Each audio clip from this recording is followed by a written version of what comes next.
Bienvenidos al sermón de la semana de la Iglesia Betel. Esperemos que lo disfruten. Con ustedes, el pastor Eric Johnson.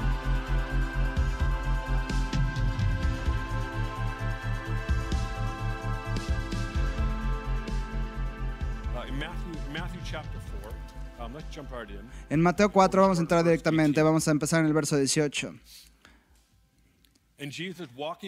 Andando Jesús junto al mar de Galilea, vio a dos hermanos, Simón llamado Pedro y Andrés su hermano, que echaban la red en el mar, porque eran pescadores. Y les dijo, vengan en pos de mí, y les haré pescadores de hombres. Ellos entonces, dejando al instante las redes, le siguieron. Pasando de ahí, vio a otros dos hermanos, Jacobo, el hijo de Zebedeo, y... ¿A quién le gusta el nombre Zebedeo? Estoy esperando a que alguien tenga un niño varón y le ponga Zebedeo. Y Juan, su hermano, en la barca con Zebedeo, su padre, que remendaban las redes, y los llamó, y ellos, dejando al instante la barca y a su padre, le siguieron. Ahora vayan al capítulo 9.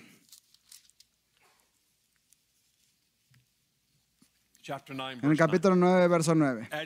Pasando Jesús de ahí, vio a un hombre llamado Mateo que estaba sentado al banco de los tributos públicos y le dijo, sígueme, y se levantó y le siguió. Y aconteció que estando él sentado en la mesa de la casa, he aquí que muchos publicanos y pecadores que habían venido se sentaron juntamente a la mesa con Jesús y sus discípulos. Cuando vieron esto, los fariseos dijeron a los discípulos, ¿por qué come su maestro con los publicanos y pecadores? Al oír esto, Jesús les dijo, los sanos no tienen necesidad de médico, sino los enfermos. Id pues y aprended lo que significa misericordia quiero y no sacrificio, porque no he venido a llamar a los justos, sino a pecadores al arrepentimiento. Esta mañana quiero hablarles acerca del discipulado, seguir a Jesús. Y obviamente no vamos a cubrir todas las cosas que tienen que ver con esto, pero quiero empezar a tocar el tema y yo espero continuarlo en otra ocasión donde podamos profundizar un poco más y en qué significa ser un discípulo de Cristo. Pero la palabra discípulo, discipulado, es una palabra que si has estado alrededor de un círculo cristiano en todo el mundo, vas a escuchar esa palabra, ser un discípulo de Jesús, un seguidor de Jesús, o en un grupo de discipulado. Es una palabra muy familiar y hoy quiero hablar de distintos ángulos acerca del tema, porque creo que es una palabra que hemos perdido en ciertas formas, en ciertas maneras, secundario. Y cuando este es el pináculo, la plataforma de lanzamiento, el catalizador en una relación con Jesús, es entrar en una forma de discipulado con Jesús. Pero antes de entrar en esto, vamos a tomarnos unos minutos para hablar cómo en Mateo 4 Jesús está caminando y siempre he estado asombrado de cómo Él caminó a alguien que parecía un extraño, pero si lo vemos en contexto parece que no son extraños y les dijo, vengan, síganme, e inmediatamente se fueron, lo siguieron. Y la pregunta es, ¿lo conocían antes, no lo conocían? La probabilidad es muy alta de que sí lo conocían antes. Y Jesús es referido como un maestro, como un rabí, significa que Él estaba enseñando en cierto nivel. Y recuerden, Jesús tiene como 30 años cuando esto está pasando.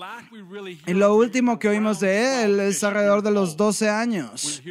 Y oímos de Él a los 12 años, pero de los 12 a los 30 no sabemos qué pasó, más que tenía su vida, trabajaba con su padre como carpintero, lo más seguro, y estaba involucrado en aprender, en enseñar. Y cuando entra en escena, en un capítulo antes de Mateo 4, en Mateo 4, Jesús es llevado al desierto por 40 días y por 40 noches para ser tentado por el diablo. No come, no bebe. Bueno, tal vez pudo haber tomado. Bueno, de repente me fue en blanco. No sé si tomó. Bueno, ayunó por 40 días. Luego voy a arreglar esto, pero es tentado por el diablo y termina este tiempo con éxito, sin caer en tentación, y su primer sermones, arrepiéntanse porque el reino de los cielos se ha acercado. Y luego les dice, sígueme, sígueme, sígueme. Es interesante para mí que Jesús se acerca a personas y les dice, sígueme. Ahora, la pregunta que tenemos es, ¿qué es discipulado? Porque en las dinámicas de ¿Qué es discipulado? ¿Por qué? Vamos a hacer una pregunta. ¿Por qué Jesús necesitaba discípulos si Jesús era el Mesías? Recuerden que Jesús entró en un tiempo en la historia del mundo donde creemos que tal vez era muy fácil y era simple. No, Jesús entró potencialmente en el momento más religioso, en uno de los tiempos más religiosos en la historia. Y sabemos de esto porque vivimos en un tiempo similar donde la gente está perdiendo su vida por temas religiosos. Y también vivimos en un tiempo intenso políticamente, no solamente en América, sino en todo el mundo, en muchas maneras podríamos decir que en nuestro mundo estamos viviendo extrema política y extrema religiosidad. Y Jesús vivía en un tiempo también extremo, políticamente, religiosamente. ¿Y cómo podemos saber que es el extremo? Porque Jesús terminó muerto por ese extremismo religioso. Y el sector religioso, político, dijo, ya no podemos con él, vamos a matarlo. Ese es el extremismo del momento en el que Jesús vivía. ¿Cuál es mi punto? ¿Por qué discípulos? Porque él necesitaba discípulos para seguir con la causa. Él necesitaba de personas para que siguieran con la causa, porque él sabía que iba a pagar el precio, él iba a morir, él iba a resucitar y luego iba a ascender hacia el Padre, pero alguien tenía que continuar con la tarea. Y es fascinante para mí que el discipulado en muchos círculos cristianos no es acerca de eso, sino acerca de cómo me convierto en una mejor persona. Y el discipulado se trata acerca de Jesús y hacer avanzar el reino. Y hemos hecho el discipulado algo centralizado en una persona. Oh, a ver, está bien. Eso no, vamos a arreglarlo. No, Jesús te dice, te voy a enseñar el discipulado, vamos a cambiar el mundo y tu carácter se desarrollará en el proceso. Esto es importante porque si el discipulado fuera desarrollar el carácter y después cambia el mundo, nunca cambiaremos el mundo. Sería como, no soy lo suficientemente bueno, tengo que arreglar esta parte de mi vida, no soy lo suficientemente adecuado, no he arreglado esto profundo, oscuro en mi corazón, no está bien, no estoy listo para el ministerio. No, Jesús te dice, sígueme y lo arreglaremos en el camino. Él tomó a un recaudador de impuestos, era como sinónimo de pecador, casi. La palabra recaudador de impuestos podía ser pecador y era lo mismo. Y dijo así, oye, pecador, ven conmigo, vamos a cambiar el mundo. ¿Cuál es mi punto? Que va a haber problemas de carácter. Va a haber cuestiones morales, éticas con un recaudador de impuestos. Y Jesús nada más le dijo, ven, sígueme. ¿Cuál es mi punto? ¿Por qué discipulado? Porque Jesús necesitaba personas que quisieran avanzar al reino después de que Él se fuera. ¿Me siguen? Así que el discipulado no se trata acerca de qué puedo hacer por mí mismo, sino qué puedo hacer por Él. Muy bien, vamos a continuar. El discipulado no cuesta algo, cuesta todo. Creo que mi papá dio esta gran ilustración y lo voy a utilizar ahorita. Cuando le dices sí a Jesús, hay un contrato en blanco y hay una línea hasta abajo, lo firmas y después te enteras que había en el contrato. Es brillante, es así como, oh, no, yo quiero ver todas las cláusulas. Pero ¿sabes qué? Jesús es tu agente. No tienes un agente con el cual puedes hablar. Jesús es tu agente y es el que hizo el contrato. No sabía que esto iba a pasar cuando seguía a Jesús. Sí, exactamente. Firmaste un contrato en blanco y luego lo fue llenando mientras vivías tu vida. Esto no es lo que tenía en mente. No planeé esto para mi vida. Lo sé, Jesús puso eso después de que firmaste. Costó todo. Ok. Muy bien, Mateo 16. Mateo 16. Vamos a ir al verso 24. Entonces Jesús dijo a sus discípulos, si alguno quiere venir en pos de mí, niéguese a sí mismo y tome su cruz y sígame. Porque todo el que quiera salvar su vida la perderá, y todo el que pierda su vida por causa de mí la hallará.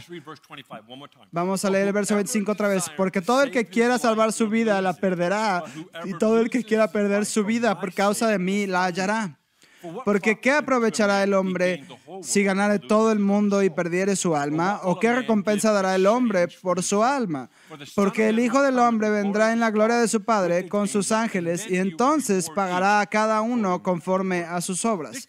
Esto tal vez sea obvia, pero vamos a acampar en él un momento. Seguir a Jesús significa seguir a Jesús. Sé que es ciencia espacial, pero significa seguir a Jesús. Es literalmente cuando Jesús entra en contacto contigo y te dice, sígueme, significa inmediatamente cambio todo y lo sigo a Él. De hecho, en algún punto Jesús dice, síganme a mí. Y un hombre dice, no, tengo que ir a arreglar unos negocios. Y le dijo, no, deja que los negocios se arreglen por sí mismos. ¿Cuál es el punto? No es cuando tú tengas tiempo. No es, voy a pensar en ello. O te puedo dar este espacio. ¿Qué tal noviembre? ¿Funciona bien para ti, Jesús? No, es inmediatamente detengo todo y empiezo a seguirlo a Él. No es algo donde dices, voy a seguir a Jesús, voy a presionar ese botón. Ahora soy uno de sus amigos en Facebook.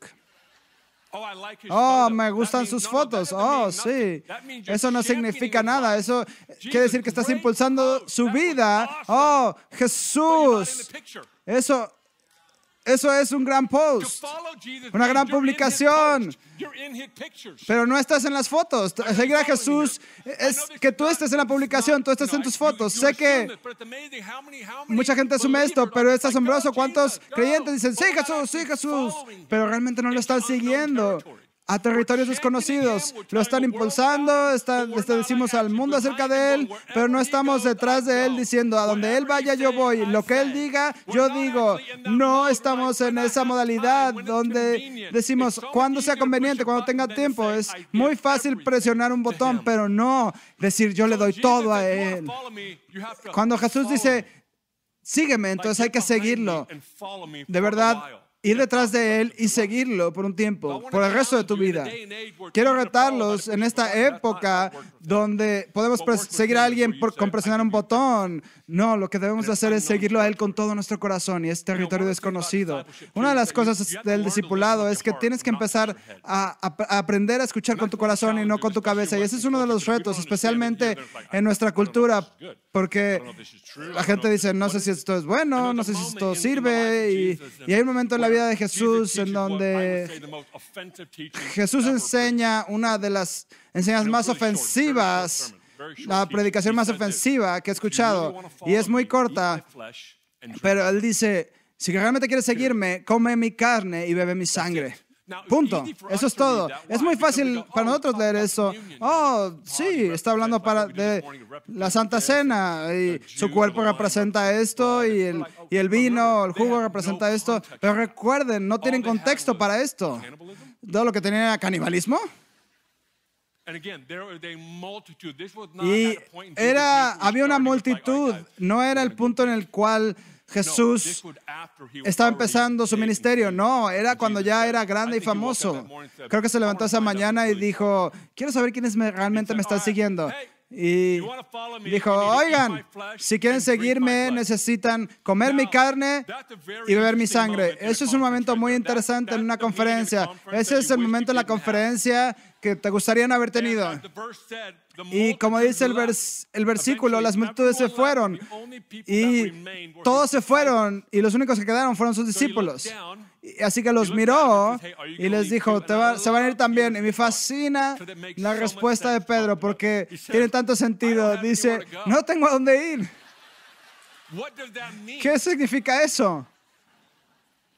Que si hubiera tenido a dónde ir, se hubiera ido. Él estaba así como, sí, me voy a casa. Fue hermoso, gracias por ser honorario. Fue algo interesante. Pero dijo, no tengo a dónde ir. Muchas veces cuando tú eres discípulo de Cristo, Él quiere deshacerse de todas las opciones para que la única opción sea Él. Seguir a Jesús así se ve, que Él es la única opción. Él es la única opción al principio del día, al final del día, en tu mejor temporada, en tu peor temporada. Él es tu única opción. Él no quiere nada más cuando estés en el momento más difícil. Él es tu única opción.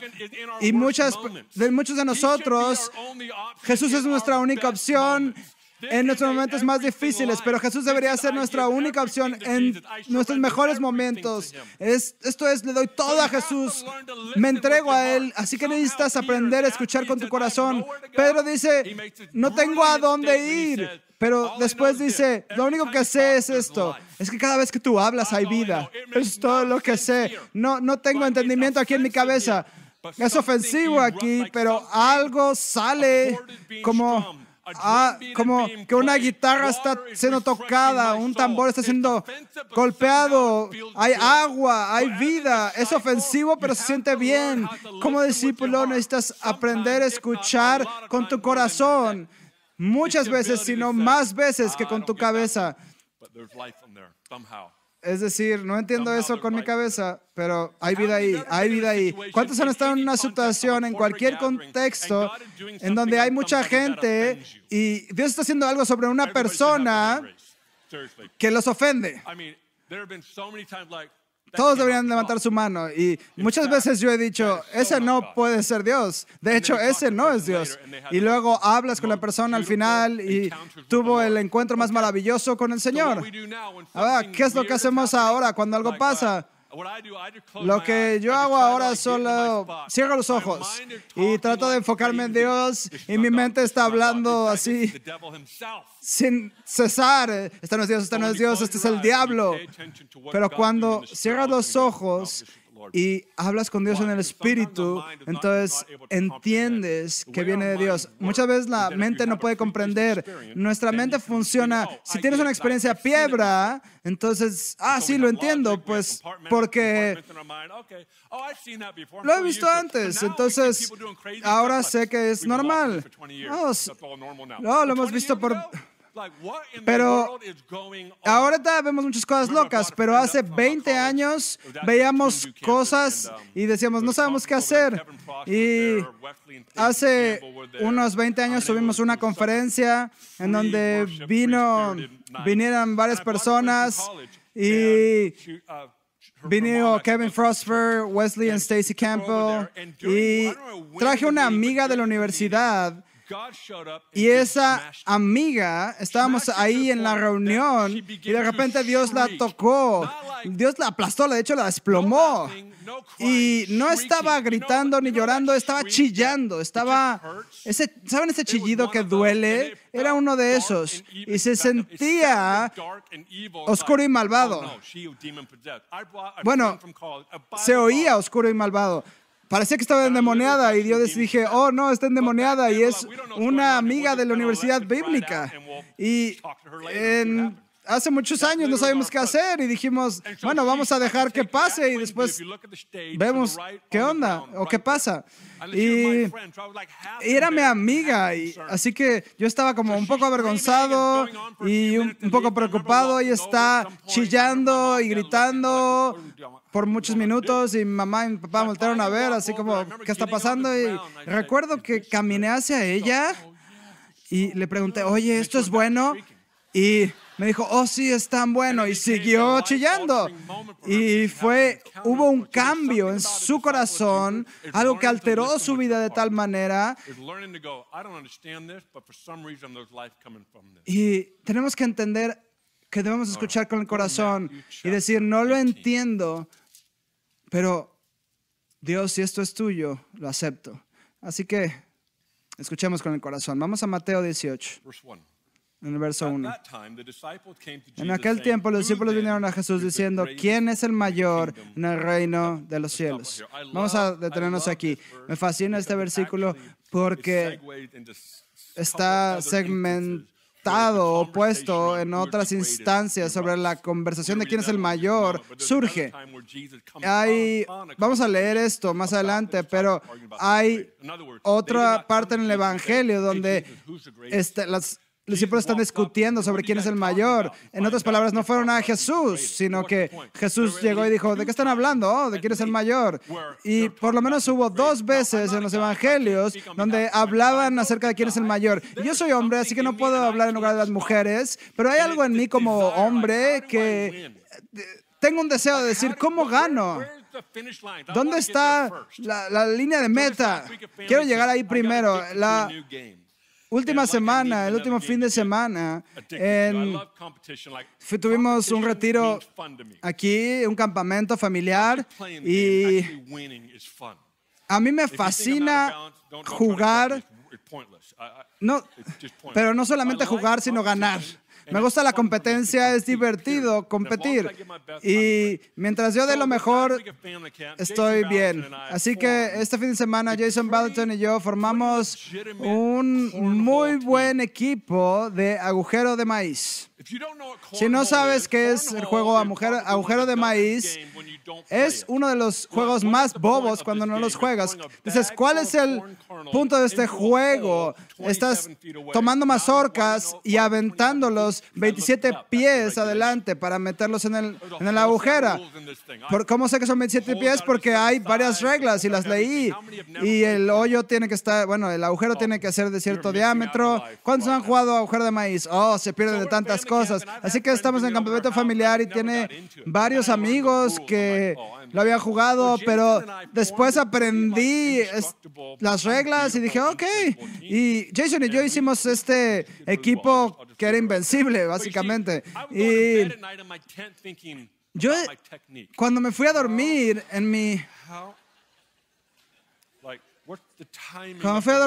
empecé a pensar, a ver, ¿cómo lo hago mejor? Estoy en línea viendo las especificaciones para ver que todo estuviera puesto en su lugar y viendo cómo puedo lanzar mejor. Y yo estaba así de cómo me puedo convertir en el mejor. Esa pregunta es normal. ¿Entiendes que eso es normal? Decir, ¿cómo te vuelves el mejor? ¿Cómo te vuelves grande? Y es normal que pasó en numerosas ocasiones en los evangelios donde Jesús se le pregunta, ¿quién es el mayor? O están discutiendo sobre quién es el mayor. Y vamos a leer un versículo más adelante donde la mamá se involucró y le dijo, ¿cómo hago para que mis hijos se sienten junto a ti en el trono? ¿Cuál es el punto? Que en esta cultura era normal que la gente hablara de ser el mayor. El discipulado no es llevarte a un lugar donde no tienes valor. Y no aguanto los programas de discipulado que ponen dentro de ti el que no tienes valor. De hecho, tienes tan poco valor que eres valor negativo. Eso no es discipulado. El discipulado no es hacerte de un valor menor, sino lo que tienen que hacer es que seas consciente de que sin Jesús no tienes nada. Y debemos hacer que esta declaración sea correcta sin hacerla, no tengo valor, sin decir, ay, soy una persona sin valor. Y muchos de la iglesia dicen, no tengo valor, pero es una mala aplicación de lo que Jesús estaba enseñando. Porque cuando no tienes a Jesús, no eres nadie, pero cuando obtienes a Jesús, wow, no es que te vuelvas la persona más arrogante del planeta, sino lo que quieres es más de Jesús y estar conectado con Él y estar cerca de Él. El discipulado no tiene el fin de hacerte sentir menos o que no tienes valor. Eso es bueno. Así que vamos a ver el verso 2. Y llamando Jesús a un niño, lo puso en medio de ellos y le dijo, de cierto os digo que si no os volvéis, os hacéis como niños, no entraréis en el reino de los cielos. Así que cualquiera que se humille como este niño, ese es el mayor entre el reino de los cielos. Ese es el mayor en el reino de los cielos.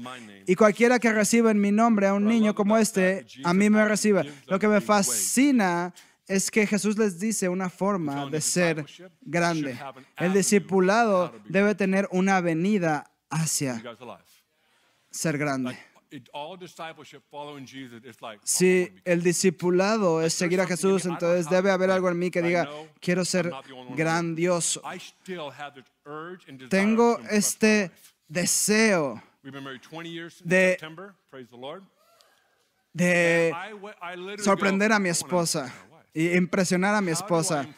Y digo, ¿cómo impresiona a mi esposa? Y de verdad digo, ¿qué voy a hacer? Ya sé. Voy a hacer algo en la casa y le digo, ven, mi amor, le voy a hice esto. Y mi esposa dice, eso es más grandioso. Y yo digo, oh, sí, lo sé, gracias. No sé cómo describirlo. Está ahí, cepillo la piscina y le digo, oh, queda muy bien. Y le digo, Candace, ven. Y me dice, oh, eso está tan claro. Y digo, lo sé. No sé qué es, pero me gusta, me fascina. Y me fascina impresionar a mis hijas. Pero con mis hijas es algo distinto.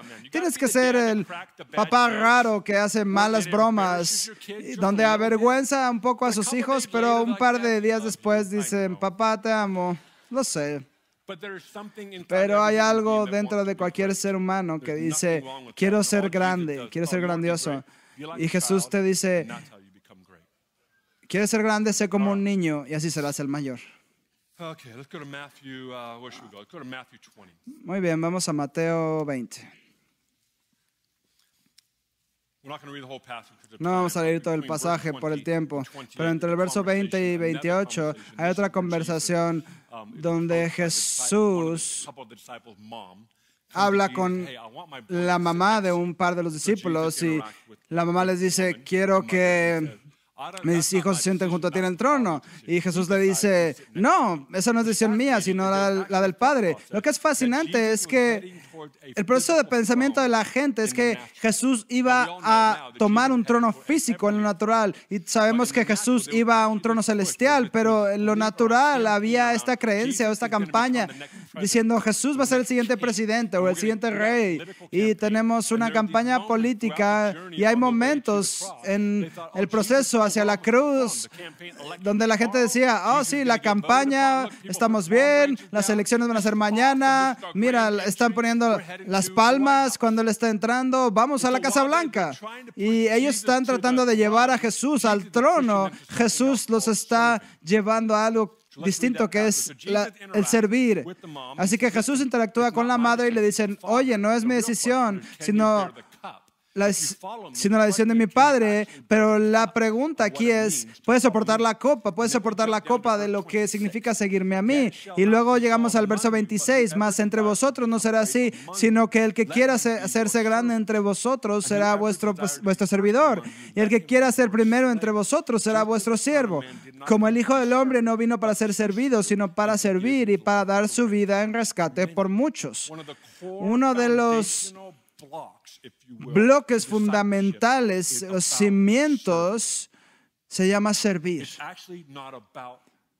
No se trata acerca de ti, sino acerca de servir. ¿Qué puedo hacer para servir? ¿Cómo yo puedo servir de tal manera? Jesús te dice, si tú quieres ahora ser el primero, entonces tienes que ser un esclavo. Hay diferencia entre ser esclavo y ser un siervo. Y la mamá está diciendo, mis dos hijos pueden sentarse contigo en el trono. Y Jesús dice, no. Si tú quieres ser grande, debes de volverte un siervo y un esclavo. Y es impresionante que esto no es de una temporada y no es así como, oh, he estado sirviendo por 15 años. Ahora es el tiempo en que yo me siento en el trono y disfrute la gloria de mi servidumbre. No, servir es el resto de tu vida y de la siguiente vida. ¿Entienden eso? Vamos a llegar al cielo y va a ser tan fácil servir en el cielo. ¿Por qué? Porque vamos a estar en su gloria a las 24 horas. Y nada más vamos a servir por amor. Y si logramos entender lo que significa servir, si está en la gloria a las 24 horas, ¿qué tan precioso va a ser servir en la gloria a las 24 horas? Ahora, necesito darles un poco de contexto antes de decir la siguiente historia. Se me ha dicho que yo tengo un desorden obsesivo compulsivo y realmente no creo que yo lo tenga. Yo creo que nada más tengo la O y la C, el obsesivo compulsivo, pero no es un desorden. No es un trastorno. No traten de corregirme, por favor. He aceptado esto. Lo acepto mi obsesión compulsiva. Digan, buen trabajo, Eric. Así que cuando yo era niño, me importaba cómo estaba hecha mi cama. Era algo muy importante. Era como mi zona, mi espacio. Y aún recuerdo El edredón que tenía era rojo y tenía estas líneas. Y lo que me importaba es que cuando el edredón caía debajo del colchón, el espacio entre el suelo y la última parte del edredón tenía que ser igual en todas partes de la cama. ¿Hay alguien igual? Sí, hay personas aquí. En el primer servicio había muy pocas y me sentí muy incómodo. Y me importaba también cómo metían la almohada en el edredón, como en los hoteles. Y me fascinaba que no hubiera arrugas, que estuviera perfecta. Y lo que pasaba es que un amigo mío venía, un amigo de mi hermano venía y se sentaban en mi cama.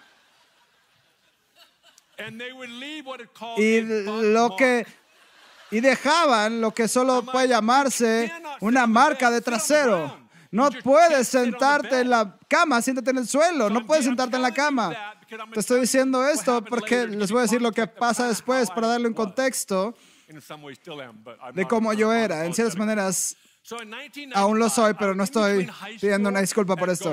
Estaba en medio de la preparatoria y la universidad. Como me tomé 1 año y medio de libertad y jugué béisbol, estaba diciendo, ¿qué voy a hacer con mi vida? Voy a ir a trabajar con un orfanato en México llamado Rancho de sus Niños y les damos regalos de Navidad cada año y les escribí antes del correo electrónico, les hice una carta y puse una estampilla y la envié hasta allá y esperé unas semanas y me enviaron una carta de regreso y llegó y me dijeron, sí, estaríamos honrados de que vinieras. Entonces me monté en un avión, fui allá y dije, voy a estar 2 meses y después me voy a ir a la universidad y se volvieron 6 meses y no sé cómo describírselos, pero muchas cosas fueron quitadas de mí. Rápidamente aprendí que ser exitoso en un ambiente así es ser un esclavo y un siervo, porque si tenía otra expectativa más alta, entonces era un día muy difícil. Un día normal era como 5:30, 6 de la mañana levantarse, y no soy una persona mañanera.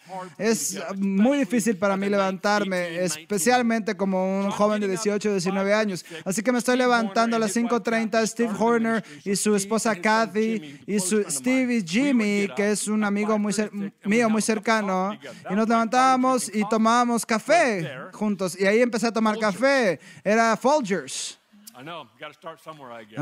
Lo sé, tenías que empezar en algún lado. Y esto era antes de el café especial. Y eso era lo mejor que podías tener, y era muy barato. Lo comprabas por la lata de 1 galón. Y nos levantamos a las 5:30 y estudiamos el libro de Proverbios y era un tiempo devocional muy hermoso. Y luego a las 6, 6:30 empezamos a trabajar y literalmente trabajaba de las 6:30 de la mañana hasta la noche. Y 10, 12 horas de trabajo duro, y era trabajo de expansión, de construcción, y era muy cansado, y yo ayudaba al equipo de construcción y era responsable por ellos, los transportaba, toda la logística, y era mucho trabajo. Así que llegas a la casa al final del día y lo único que quieres hacer es ducharte e irte a la cama, y estás manejando por el valle para llegar al orfanato y dices, no puedo esperar a ducharme y comer mi cena y después descansar. Y Steve me decía, oye, alguien llegó al aeropuerto en San Diego, ¿puedes ir por ellos? Y dije, sí. Yo decía, sí. Y era como 1:30 hasta la frontera. Y si la frontera estaba muy llena, tomaba más. Y a veces, a menudo, el vuelo estaba retrasado o no se aparecían porque era el día incorrecto. Y así que mi día se volvía de 12 a 18 horas por 6 meses. Las primeras 2 semanas fueron como luna de miel. Y después las siguientes semanas eran como, me siento así como un topo, como un pequeño topo que trabaja por todos lados. Y luego llegó un momento donde solamente lo acepté. Sacó cosas de mí. Así que 6 meses pasan. Ahora regreso a mi casa, a Weaverville, antes de que mis padres me mudaran a Redding. Y estoy completamente bronceado y mi cabello está güero.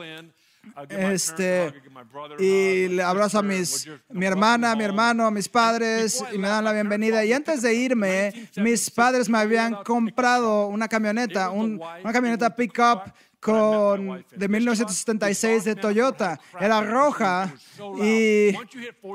y el escape tenía una grieta, y una vez que llegabas a 50 millas por hora empezaba a hacer un ruido que nadie podía hablar, y mi espejo retrovisor estaba en todo el parabrisas y tenía un techo solar, un quemacocos, donde podías ver perfectamente que era como burbuja.